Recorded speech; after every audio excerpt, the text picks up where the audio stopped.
எல்லாவற்றையும் ஜெயிக்கும் அன்பு. ஒரு சிறிய கிராமத்தில் ராஜன் என்ற ஒரு இளைஞன் வாழ்ந்து வந்தான். அவன் ஏழை, ஆனால் அவன் இதயம் அன்பால் நிறைந்தது. மக்கள் அவனை அவமதித்தார்கள், ஏமாற்றினார்கள். இருந்தாலும் ராஜன் யாரையும் வெறுக்கவில்லை. ஒரு நாள் அந்த கிராமத்தில் பஞ்சம் வந்தது.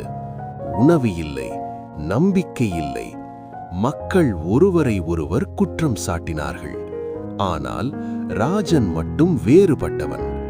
தன்னிடம் இருந்த சிறிய உணவையும் மற்றவர்களுடன் பகிர்ந்து கொண்டான்.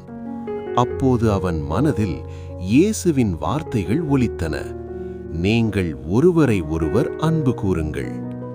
ராஜனின் அன்பு மெதுவாக கிராமத்தை மாற்றத் தொடங்கியது.